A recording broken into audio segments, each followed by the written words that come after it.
Everyone, welcome back to this channel. It's Adebusola, and today I'm going to be talking about Garda vetting, what Garda vetting is about, and how to fill the Garda vetting form correctly. I've seen so many people ask me this question about what vetting is and why your employer would want to do a vetting before proceeding you to the rest of the employment stage. Now, I want to talk about vetting itself. As you can see, I'm showing on my screen, there is a link which says vetting.garda.ie, and that is the platform for the e-vetting. Now, what is Garda vetting and what is it about? As a way of overview, anyone who works or volunteers with children or vulnerable adults must go through Garda vetting. If you want to work with children, if you want to work with vulnerable adults, if you want to work in a hospital setting, if you are taking up a new position or you are moving jobs, you have to do Garda vetting. So Garda vetting is a process to check whether you have a criminal record or if there is any specified reason why you might pose a threat to vulnerable people. So the Garda vetting itself is the Irish police clearance, and it's conducted by the Garda Síochána and the Síochána National Vetting Bureau, who will send a vetting disclosure to the organization requesting for the vetting to be done. Now, when someone is Garda vetted, you don't need to be re-vetted unless you are moving jobs or you are changing position within the same organization. For example, you took up in a post with your organization, you've resumed, maybe you've spent 1 or 2 years, and now you saw another vacancy for another department within the same organization, and you want to change roles because it's a new position. Even if it's still within the same facility, you have to do the vetting procedure all over again. If you are changing your jobs, you have to do the vetting procedure. That means they need to go through and check if you have a criminal record, if you are wanted in a particular country. So for every country, if you are still in your home country, you want to move to another country, usually an employer would ask you for police clearance from your home country, or for every country where you have spent at least 6 months. If you have spent at least 6 months in a country, you will have to provide police clearance for those countries that you have stayed. And at the same time, but for Ireland, you still have to go through the Garda vetting for Ireland, which is the police clearance for Ireland. Now, there is a policy that guides the National Vetting Bureau, their dictates what they do, and the guidelines. It's set out in the Act 2012 to 2016, and you can always find that on the Garda vetting website. Now, in relation to police certificate for Ireland, Garda vetting is not the same as getting a police certificate for Ireland, which is provided by the Garda to people in Ireland who need them for a range of reasons. For example, you want to start a business abroad, you want to get a visa for another country, and you need a police certificate. So that can be given to you, and you can always request for that. And there is a protocol to follow, but in this video I'm not going to dwell on the police certificate. I'm going to dwell on the Garda vetting itself. So the vetting is, the disclosure of the vetting is done to the requesting organization. That means they can't tell you the outcome of the vetting. They will disclose whatever they discover while trying to vet you, while trying to go through your records, or while trying to look you up on media platforms. They will disclose that to the organization requesting for the vetting. Now, even in Ireland, if you are hosting refugees, especially Ukrainian refugees fleeing war zone countries, you have to be vetted as well. If you are volunteering as a host family, and it includes hosts and their family members over 16, everyone hosting refugees, they have to be vetted as well. They have to be vetted. If you have pledged to share your home with refugees, either children, either vulnerable people, then you need to be vetted. You need to be vetted as well. Usually, organizations would register with the National Vetting Bureau, and they have the capacity to request for the vetting on your behalf. On your behalf. Now, just as a way of clarification as well, who actually needs to be Garda vetted? Who actually needs to be Garda vetted? So you must be Garda vetted if your work or your activity at a relevant organization involves access to children, if it involves access to vulnerable adults, if this includes staff, either contractors, agency workers, volunteers, or even anyone in student placement or anyone in apprenticeship. So apprenticeship in childcare services and schools, hospitals and health services, residential homes or residential accommodation either for children or for vulnerable people, kids with disability or intellectual disability. Services, also services that provide leisure like sporting activities, physical activities to children and vulnerable people, or services that promote religious beliefs. You have to be vetted. You have to be vetted. If those areas that I've mentioned are applicable to you, then you have to pass through the Garda vetting. So, but for self-employed people, Garda vetting is not carried out for people on a personal basis. That is, as a person, as an individual, you can't just apply for the vetting. It has to go through, the application needs to go through a relevant organization that is approved and registered for vetting. So they send you the application form to fill. When you fill the form, it goes back to the contact person within the organization, either the HR person, either the agency, or the agent in contact with you, and they forward your filled form and all the rest of the application. They forward that over to the National Vetting Bureau. And then the bureau is going to send you a link via email to complete the rest of the process, the e-vetting aspect of it. So you fill the paper form and you've completed the paper aspect, then you need to complete the e-vetting, the rest, fill in the rest of the details. Now, when you are being vetted and eventually disclosure is made to the contact person of the registered organization that is requesting for your vetting, you need to know that if you have a criminal record previously, that is going to be disclosed. That is going to be disclosed to the authorized contact person in that registered organization.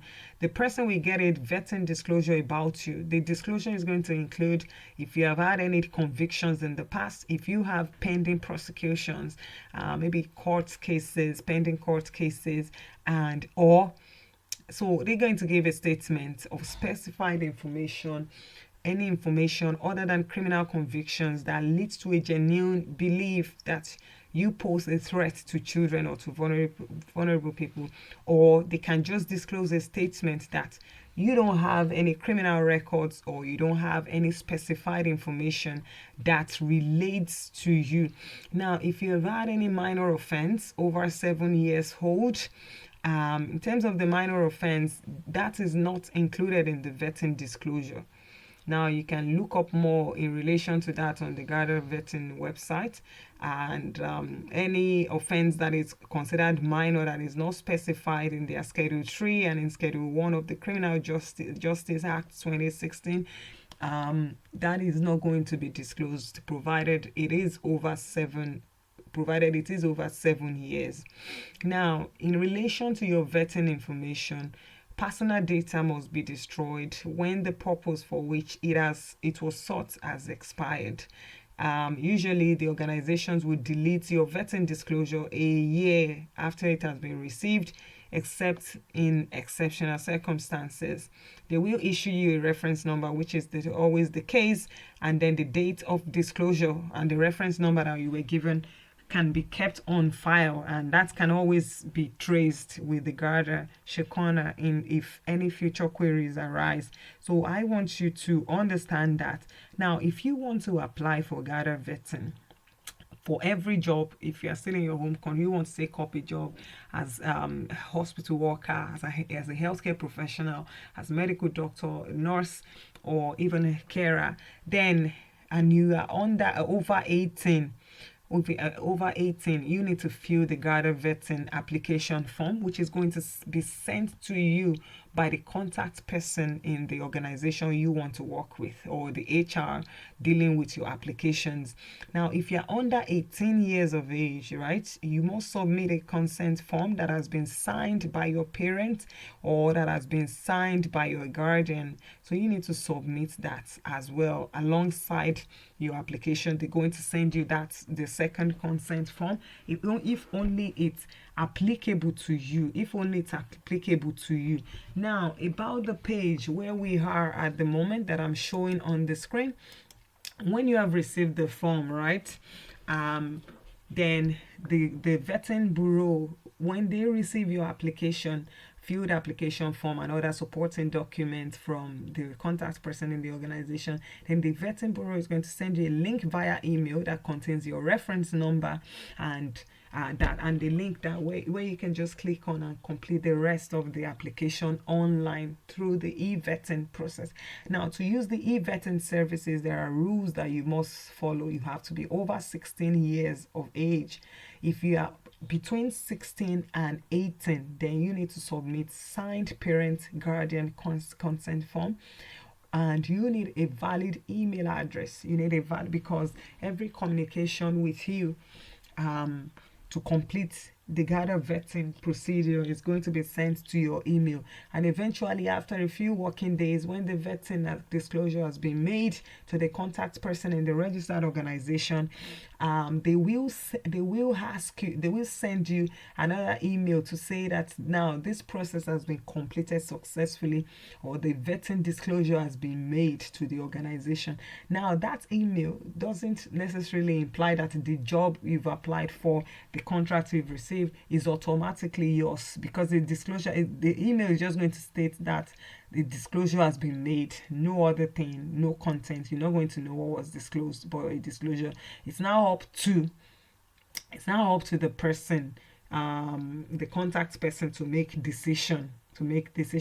Now, in case of if you are not satisfied with the decisions, if you do not agree with the details in the vetting disclosure, you can always dispute that with the organization that is conducting the vetting. For example, after vetting, they just tell you that sorry, they're not going to take you again because of whatever reason, and maybe it was as a result of the outcome of the disclosure that was made. Then you can always dispute that with the organization that is conducting the vetting. Write to your contact person in the organization and include your summary of your reasons for the dispute. Then the contact person is now going to send your complete application file back to the National Vetting Bureau to be rechecked. Now, in relation to appealing any decision, you always need to make your appeal within 14 days of the decision. Once 2 weeks has passed, then you need to start the process all over again. So, like I mentioned initially, if you are moving job, you need to be re-vetted. If you are changing position within the same job, you need to be re-vetted. If you are still in your job and you are not moving job, you are not changing any position, and you were vetted initially before you started that job, you don't need to be re-vetted again. I hope that is clear. You don't need to be re-vetted again. Now, and I specifically mentioned the police certificate is not the same as the Garda vetting in Ireland. You can always request for your police certificate, a Garda reference, or proof of no convictions. Maybe you are traveling to another country, you need a visa, you are starting business in another country. You can always request for that. That's a different thing entirely. But the vetting is always to check if you have a criminal record and if to certify you free to take up employment. So, and the disclosure is not going to be made to you, but to the contact person in that organization, Now, in relation to the vetting itself, like I mentioned, so when you've been sent a link to complete the rest of the vetting process online via email, and you click on the link, it says complete application. So it's going to bring you to this page right here. It's going to bring you to this page, and that is the exact same thing I've mentioned. To use the vetting service, you must be over 16 years, have access to the internet, have a valid email address. You must have completed the proof of identity process. I'm going to talk more about that as well. I mean, how to fill the Garda vetting form and how to complete the proof of identity correctly. So the email link you were sent is going to contain your application ID, reference number, which you can copy and paste in the application ID box, and then your email address that it was sent to. You can paste it here, and your date of birth. Sometimes if there is a mistake, if there is an error in any of the details, and maybe your date of birth is not correct because it has happened before, maybe the agency that is requesting for the vet, when they were sending for your application, made an error in the date of birth or something, there is going to be an email contact details in the email you receive, that if any issues while trying to fill this form, while trying to complete your application, you can always send a message to that email. It's going to be provided automatically from the Garda Shekona National Vetting Bureau. You can always contact that email. So, and then you select enter. So when you select enter, then you can fill the rest of the details, all addresses where you have lived from inception until now. Now, let me just pause that temporarily and talk about the e-vetting procedure. Now, step 1, the vetting subject manually completes and forwards to the relevant organization a vetting invitation form. So that vetting invitation form, I'm going to show you what it looks like, is what I'm displaying on your screen. Now, let me show you this one. So something like this. You see the blank space right here. Most times all the registered organizations always have a way of customizing the form with their own logo. Generally, the form is form NVB1. That is the National Vetting Bureau form NVB1. So sometimes you see the logo and this part might say is your reference. Then you leave that blank because you don't know the reference number yet. The organization is going to assign a reference automatically from their own end, but you leave that. Now, this is the Garda vetting form, right? But to complete that, you have to know some things. Number 1, you have to fill the form in block capitals, like in block letters. No, you're not writing in small letters, you're writing in block letters, and your handwriting must be clear and legible.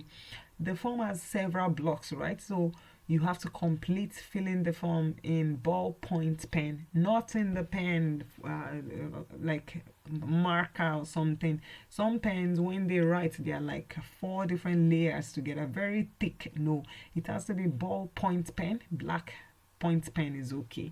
Photocopies will not be accepted. That is, when you want to fill the form that was sent to you by email, either by your agency, you need to print it out. You need to print it out. So when you have it printed out, then you can fill the form manually with your ballpoint pen and sign wet signature. No digital signatures. You can't sign it online. You can't fill it online. So that is why they said photocopies will not be accepted. So you need to sign it manually, and then you can always scan the form back to PDF before sending it back to your contact person in the agents in the organization. Now, all applicants will be required to provide documents to validate their identity as a way of filling the form. When you fill the form, you need to provide identity documents. Identity documents will validate your identity. I'm going to talk about that as well. If you are under 18 years of age, between 16 and 18, you need another form that says NVB3, which is the Parent and Guardian Consent Form. Your parent needs to fill that, one of them, not both of them, and the guardian needs to fill that as well. So, and when you are filling the NVB1 form, which is this form that I'm talking about here, that is being displayed on your screen, you have to provide details of your parents and guardians email address as well, just for additional clarifications. Now, there are guidelines in relation to filling the form, the Garda vetting form. First of all, make sure that you insert details for each field. Don't leave any slots blank. You allow 1 block letter per box. So there are different boxes. You need to fill one letter per box. I'm going to show you what that looks like. So I'm going to show you what that looks like. And please, for date of birth field, allow one digit per box. One digit per box. I'm going to show you what that feels like, looks like as well. So this is the form here. That's a continuation of the page that I was showing you earlier on. So like your name, this is a sample of a field form, right? Just a sample. I just removed the sensitive information. So these are the boxes. So when you are filling your forename, which is your first name, the name you're addressed by as per your international passport, make sure your name you are filling for the vetting matches what's on your international passport and in your application. So you fill the name, one letter per box. No mingling of the letters. You space them out as it is, one letter per box. If you have a middle name, you can put it in the middle and separate that. If you have a middle name, and then your surname can be written in the surname box, which is also your last name. So you one letter per box, and this is the date of birth slot that we saw.